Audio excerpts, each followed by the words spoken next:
Hi guys, and welcome back to my channel.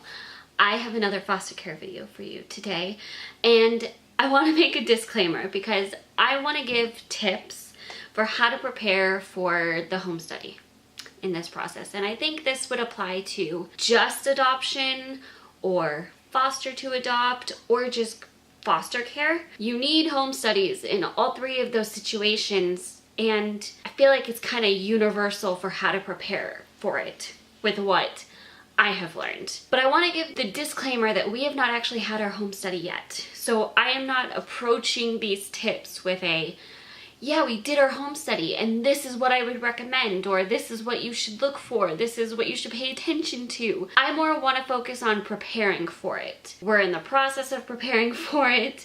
We have learned a ton, and I've just noticed a few things that have really helped us be able to intentionally prepare as much as possible. Of course, you can never completely prepare. There's always going to be those things that you just don't know until they walk through. It's just not something you would think about because a lot of the things they look for are very much above the normal standard. So it goes above and beyond that. So it's not a major thought in your head usually. At least for us, there have been a few things that, oh, I wouldn't have even thought of that. Of course, they're the main common sense stuff, but there's definitely a higher standard that you have to be in the right mindset to see stuff for. And I think they can help you, and I think they want to help you. They want you to be successful. So I have 5 tips that are based on things we have learned in our process of preparing for the home study. Like I said, we are still in that process, so I'm not saying these have guaranteed us passing our home study yet. But these, I feel like, have made a huge difference and will really make a difference when it does come time to do our home study. And this is just what we've learned so far. So the first tip is to get a checklist from your agency or from the county if you're going through the county. Get a checklist from wherever you're going through, whoever you're working with. Get a general things to think about checklist. Even if they don't automatically offer you one, even if you don't hear one talked about, ask for one because I'm sure they have one somewhere. Ask for it just as a, hey, think about these things. Not all of it may apply to you. Some of it may be outdated and you don't need to worry about that anymore. But just to give you ideas for what to look for, it helps put you in the right mindset. On top of, there's a list of stuff they've looked for in the past, so you have a history of what they check, even if there may be slight shifts. Number 2 is think details. Think of the smaller details you can see. Things that you would not normally think of, things that would seem overboard. Look at the details of it. What in a fluke freak accident could possibly happen? Don't go to doomsday, but just what might you not actually consider?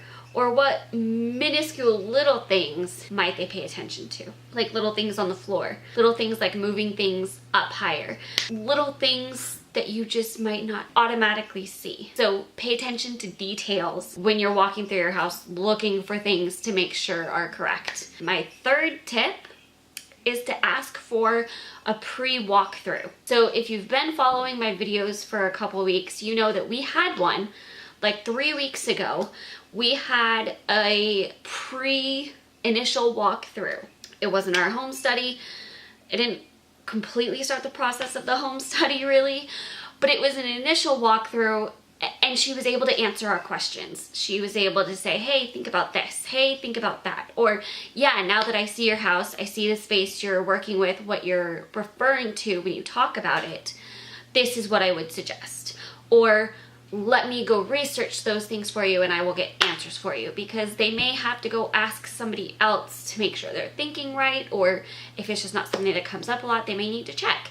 And that gives you time to have that input, to have those questions answered, to ask any questions you have, and have them actually see your space ahead of time and say, yes, definitely think about these things.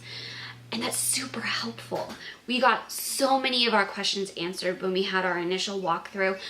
We got so much we were able to talk through with her that we had been trying to figure out and think through And it kind of just nudged it to the next step of now we feel way more prepared and in a much better spot for what to know to do from here on out to prepare for the home study. If they don't automatically offer one, if it's not already a part of their process, ask for one. Say, hey, could you come out? See, can we ask questions? Don't be scared to ask, and ask a lot of questions. Anything that comes to mind that you want a solid answer on. My fourth and fifth tip are very much connected and kind of the same thing, but not completely.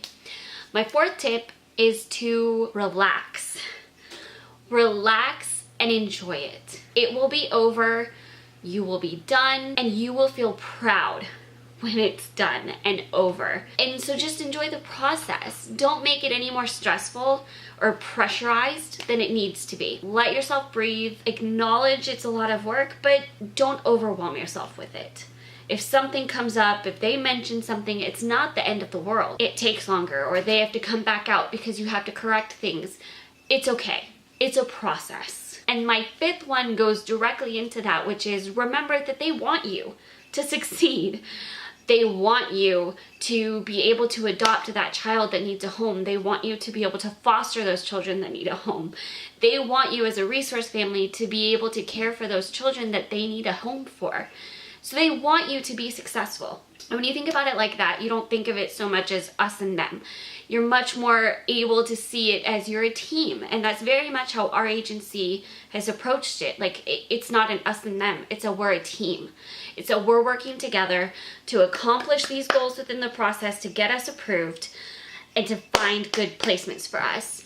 And this is just a part of it. This is us, them helping us prepare to have children in our home. So they want you to succeed. They want us to succeed. So they're not against you. They don't want to find every little thing that's absolutely totally wrong and a major issue. They don't want to nitpick everything. So let them guide you in how to make it the best it can be. And I think that'll help you approach it in a more relaxed way, but it'll also help you see it as more of a process instead of a event and a final destination, because there's always going to be something to work on. So those are my tips for preparing. That is what we've done. That is what has been really helping us get in the right mindset, and what's really helped focus our attention on what we need to for our home study, whenever that may be. And I hope this helped you guys. I hope it gave you some ideas, it gave you some stuff to think about, gave you some good tips for what to think about and what to maybe do to help yourselves prepare. And if you have any other specific questions that you're wondering about, leave them in the comments below. And let me know if you liked this video. Give it a thumbs up, leave me a comment, leave any other foster care video ideas in the comments below, and make sure you are subscribed and have notifications on. And I will see you guys Monday. Bye!